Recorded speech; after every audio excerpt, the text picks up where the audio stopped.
सभी साथियों को मेरा नमस्कार। स्वागत है आप सभी का आज 27 दिसंबर के 27 दिसंबर के जनसत्ता विश्लेषण में। आइए शुरू करते हैं आज का विश्लेषण और जानते हैं कौन सी खबरें हमारी आगामी परीक्षाओं में होने वाली हैं महत्वपूर्ण। प्रथम पृष्ठ पे हमारे सामने माननीय रक्षा मंत्री राजनाथ सिंह जी का बयान है, इसे हम नहीं जाएंगे।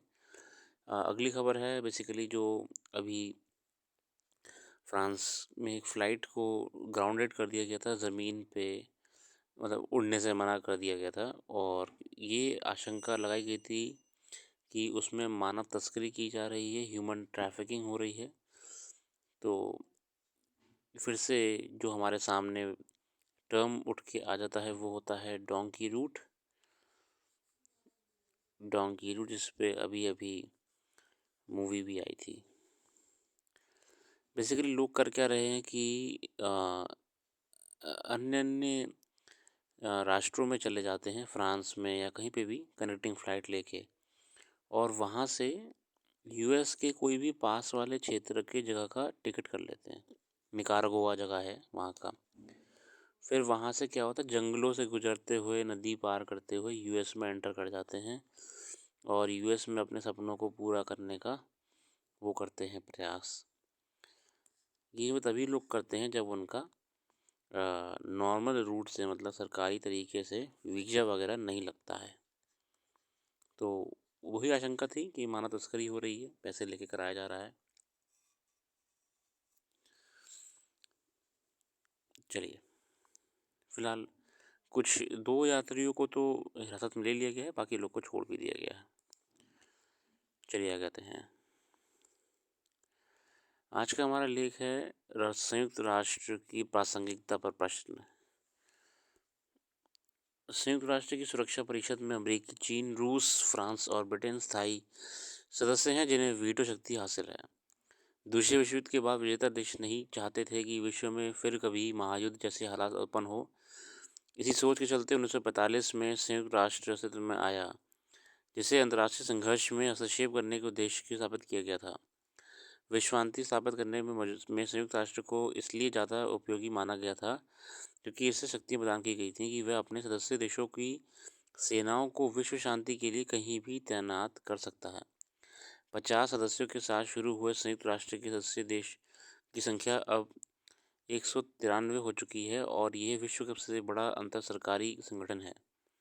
तो अभी करंटली हम देखें तो यूएन के हमारे मेंबर्स कितने हैं, 193, और स्टार्टिंग मेंबर्स कितने थे, 50।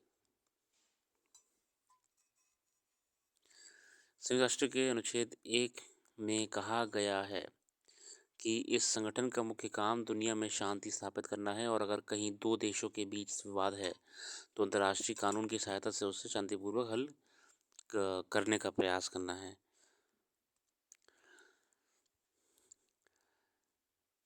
ठीक है, 1945 में स्थापित किए गए संयुक्त राष्ट्र संघ के मुख्य उद्देश्य थे, लेकिन बीते कुछ वर्षों में पूरी दुनिया देख रही है कि संयुक्त राष्ट्र किस प्रकार अपने निर्धारित उद्देश्यों को पूरा करने में लगातार विफल हो रहा है।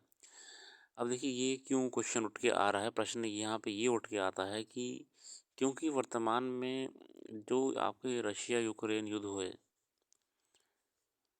ठीक है, उसको यूएन कंट्रोल करने में फेल हो गया। इज़राइल ने वॉर कर दिया है गाज़ा के ख़िलाफ़, हमास के ख़िलाफ़, पैलेस्टाइन भी इसमें इन्वॉल्व आ रहा है। इसे यूएन कंट्रोल करने में फेल कर दिया। कोविड टाइम में जब कई राष्ट्रों को ज़रूरत थी तमाम चीज़ों की, तो यूएन अपना काम करने में फेल कर गया था। और साथ ही साथ कोई भी अगर इंटरनेशनल बड़ी घटना हो जाती है चाइना को लेके या रशिया को लेके, तो यही देखा जाता है कि यूएन अपने आप को कमज़ोर पाता है। तो ऑर्गेनाइजेशन क्या ये ऑर्गेनाइजेशन अपनी रेलेवेंस को बना पा रहा है? और यही कारण है कि ये अंतर्राष्ट्रीय स्तर पे बहुत से राष्ट्र देख रहे हैं कि ये ऑर्गेनाइजेशन अपनी रेलेवेंस हो रहा है, तभी देखिए इतनी सारी समूह बन गए हैं। आप देखिए 2014 के बाद से, जब से नरेंद्र मोदी सरकार आई है, तब से आपने देखा होगा कि बहुत सारे ऑर्गेनाइजेशंस बना दिए हैं, है ना। मतलब नहीं भी बनाए हैं तो जैसे इंटरनेशनल सोलर अलायंस बना दिया, और G20 को एक नए रूपरेखा में प्रस्तुत कर दिया, G7 को एक नए तरीके से अपनी इन्वॉल्वमेंट रखी गवर्नमेंट ने, और अफ्रीकन नेशंस ने अपना एक नया इकोनॉमिक काउंसिल बना दी। मतलब ये जो नई नई ये ब्रांचेस निकल के आ रही हैं ऑर्गेनाइजेशंस की, ये इसलिए निकल के आ रही हैं क्योंकि सभी राष्ट्रों को लगभग UN वगैरह सब इतना भरोसा रहा नहीं है, तो सब अपना अपना देख रहे हैं। ऐसा नहीं है कि बिल्कुल UN को एलिमिनेट कर दिया है कि नहीं भैया हम तुम्हारे सुनेंगे ही नहीं। बेसिकली धीरे धीरे क्या हो रहा है कि नए चीज़ों के हिसाब से काम करा जा रहा है। दरअसल संयुक्त राष्ट्र का अब पुराना हो चुका है, और इसकी स्थापना के समय जो परिस्थितियाँ थीं वो भी अब पूरी तरह बदल चुकी हैं। संयुक्त राष्ट्र को कार्य संस्कृति पर प्रश्न चिन्ह लगाते हुए दुनिया की कई देश अब कहने लगे हैं कि अगर इस वैश्विक संस्था में समय अनुकाल सुधार करने नहीं लाए गए तो इससे क्या होगा, इससे परेशानियां रहेंगी। पौने 2 साल से चल रहे रूस यूक्रेन युद्ध हुआ ताज़ा इसराइल फिलिस्तीन युद्ध संयुक्त राष्ट्र विभिन्न देशों के बीच शांति स्थापित करने के बार बार दंतविहीन शेर साबित हो रहा है। वही मैं आपको बताया कि वॉर को लेकर तो कुछ कर ही नहीं पा रहा है। संयुक्त राष्ट्र की स्थापना को 78 वर्ष बीत चुके हैं। विडम्बना है कि इस दौरान दुनिया में कई भीषण जंगें देखी हैं, लेकिन संयुक्त राष्ट्र की सुरक्षा परिषद इन जंगों और इनमें हुए लाखों लोगों के नरसंहार को रोक पाने में विफल रही है। ठीक है। पश्चिमी ईरान की सीमा पर घुसपैठ करते हुए 22 सितंबर 1980 की इराकी सेना ने इस पर हमला कर दिया था, जिसके बाद इराक और ईरान के बीच करीब 8 वर्षों तक भीषण जंग चली। इराक ने उस युद्ध में रासायनिक बम का भी प्रयोग किया, और जंग में दोनों देशों के करीबी 10 लाख लोग मारे गए थे। लेकिन तब भी जंग रोकने के लिए संयुक्त राष्ट्र कुछ नहीं कर पाया था, है ना। आपकी ईरान इराक वॉर्स हो, या फिर जो USA ने ज़बरदस्ती प्रोपागेंडा बना रखा था इन नेशंस को लेके, उस पे कहीं पे भी UN ने अपनी कभी प्रतिक्रिया दी ही नहीं, और जो भी कंडीशंस को करना है वो करने दे रही है। कोई कंट्रोल नहीं है, कोई रेगुलेशन नहीं है, तो फिर UN की क्यों कोई सुने अब, ये सवाल उठता है। जब आप किसी को टोक नहीं सकते हो, आप बड़े देशों राष्ट्रों को कुछ कह नहीं सकते हो, क्यों करें। 1992 में यूगोस्लाविया के विभाजन के बाद सर्बिया और मुस्लिम समुदाय के बीच नए राष्ट्र को लेकर विवाद शुरू हुआ। इस विवाद में मध्यस्थता करने भी संयुक्त राष्ट्र विफल रहा, जिससे परिणाम ये हुआ कि 1995 में सर्ब सेना ने करीब 8,000 मुस्लिम की मौत के घाट उतार दिया। बॉस्निया ने उसे गृहयुद्ध को रोकने और स्थिति नियंत्रित करने के लिए आखिरकार नाटो को अपनी सेना उतारनी पड़ी थी, है ना। तो ये बॉस्निया सर्बिया, इन नेशंस में छोटी छोटी प्रॉब्लम्स नहीं हैं, वहाँ पे भी कुछ नहीं कर पाया। रूस यूक्रेन और इसराइल फिलिस्तीन युद्ध में भी अभी तक हज़ारों बेगुनाह लोग मारे जा चुके हैं, लेकिन युद्ध रोकने और शांति बहाल करने में संयुक्त राष्ट्र की कोई भूमिका नज़र नहीं आ रही है। इससे पहले संयुक्त राष्ट्र की भूमिका पर सवाल उठाते हुए यूक्रेन के राष्ट्रपति जेलेंस्की तो संयुक्त राष्ट्र को अप्रभावी बताते हुए ये भी कह चुके हैं कि संयुक्त राष्ट्र में झूठे लोग बैठते हैं, जो कुछ देशों के गलत काम को सही ठहराने का काम करते हैं। संयुक्त राष्ट्र की सुरक्षा परिषद में अमेरिका, चीन, रूस, फ्रांस और ब्रिटेन स्थायी सदस्य हैं। हमने परमानेंट मेंबर्स 5 हैं, हम जानते हैं। परमानेंट मेंबर्स जो है आपके स्थायी सदस्य जिन्हें हम कहते हैं परमानेंट। और जितने हमारे ये Russia, USA, France, China, Britain, और इनके पास जो खास पावर है वो है वीटो पावर। ये जो कानून चाहें अपने हिसाब से उल्टा पुल्टा घुमा फिरा के रोक सकते हैं या आगे बढ़ा सकते हैं। ठीक है। इन जिन्हें वीटो शक्ति शामिल है इसके ज़रिए ये किसी भी मामले को रोक सकते हैं, मगर संयुक्त राष्ट्र अधिकांश अवसरों पर सुरक्षा और शांति स्थापित करने में विफल रहता है। इसलिए वीटो को ख़त्म करने की मांग उठती रहती है। वीटो ख़त्म कर दीजिए ना, जब कुछ आप काम करना ही नहीं है आपको तो। यूएन के महासचिव रहे बुतरस घाली के मुताबिक वीटो शक्ति प्राप्त देश संयुक्त राष्ट्र को अपने हिसाब से चलाना चाहते हैं। उनका स्पष्ट कहना है कि अगर वीटो प्रणाली खत्म नहीं हुई तो संयुक्त राष्ट्र की सुरक्षा परिषद स्वतंत्र होकर काम नहीं कर सकेगी। भारतीय प्रधानमंत्री तो कई बार अंतर्राष्ट्रीय मंचों पर संयुक्त राष्ट्र की भूमिका पर खुलकर सवाल उठा चुके हैं। बहुत ही उम्दा लेख लिखा है ये वाला।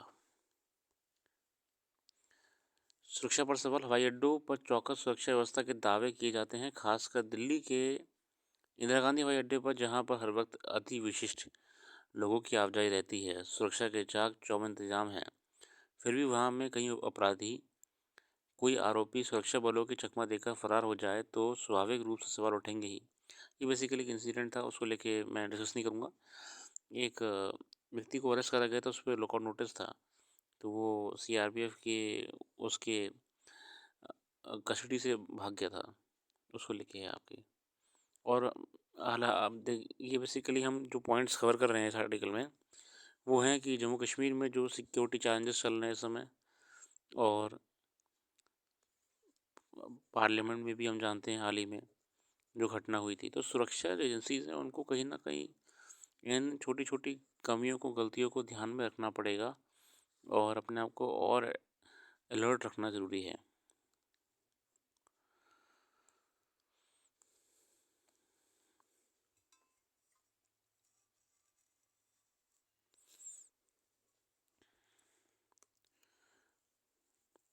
चलिए आगे आते हैं। बाघ विहीन हो रहे हैं अभयारण्य। बेसिकली जो पॉपुलेशन है बाघों की वो कम हो रही है, इसको लेके ये लेख दिया हुआ है, जिसमें ये हमको बताया भी हुआ है कि 5 सालों में मारे गए 619 बाघ। वही राष्ट्रीय बाघ संरक्षण प्राधिकरण एनटीसीए के आंकड़ों के हिसाब से बीते 5 वर्षों में भारत में कुल करीब 619 बाघ मारे जा चुके हैं। इनमें सबसे ज़्यादा यानी 168 इस वर्ष 23 में मारे गए हैं। अभी मौजूदा साल का करीब एक सप्ताह शेष है, ऐसे में इस आंकड़े में और इजाफा संभव है। जबकि पिछले साल 22 में देश में 121 बाघ मारे गए, जो 21 में भारत में मरने वाले बाघों की संख्या 128 से ही वर्ष 2020 में 106 और 19 में 96। बेसिकली जिस रेट से बाघों को मारा जा रहा है या मर रहे हैं, ये आगे जाके एक्सटिंक्ट हो जाएंगे और कुछ नहीं होगा, है ना। पॉपुलेशन ही ख़त्म। तो हमें गवर्नमेंट को कंट्रोल करना चाहिए, गवर्नमेंट को कंट्रोल करना चाहिए। कैसे करना चाहिए? जितने भी अभयारण्य हैं, जितने भी आपके संरक्षण क्षेत्रों के पास में मानव बस्तियां हैं, उनको पुनर्वास करना चाहिए, रीलोकेशन करना चाहिए। जो लोग अभयारण्यों में रह रहे हैं या फिर जो इन क्षेत्रों में रह रहे हैं जहाँ पे बाघ पाया जाता है, ऐसे घरों को, मकानों को, लोगों को वहाँ से हटाकर कहीं और पे शिफ्ट करवाना चाहिए।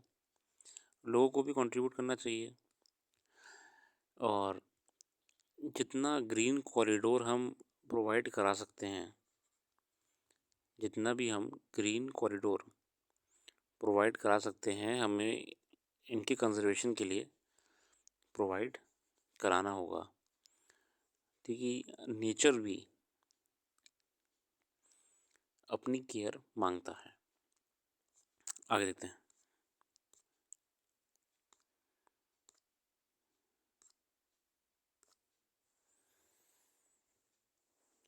इधर कुछ खास नहीं है, आप इसका अध्ययन कर लीजिएगा एक बार। आज के लिए इतना रखते हैं। अपना कीमती समय देने के लिए बहुत बहुत धन्यवाद। आपका दिन शुभ हो। हम सिर्फ चुनिंदा टॉपिक्स को ही डिस्कस करते हैं ताकि आपका भी समय बचे और आप घंटों सिर्फ इन्हीं विश्लेषण वीडियोस को देखने में अपना समय ज़्यादा ना व्यर्थ करें। अपना कीमती समय देने के लिए धन्यवाद। और इसमें जो भी बातें मिस हो गई या फिर हमने यहाँ पे कवर नहीं करी हैं, वो आपको वेबसाइट पे मिल जाएंगी, जिसका लिंक डिस्क्रिप्शन में मौजूद है। Thank you.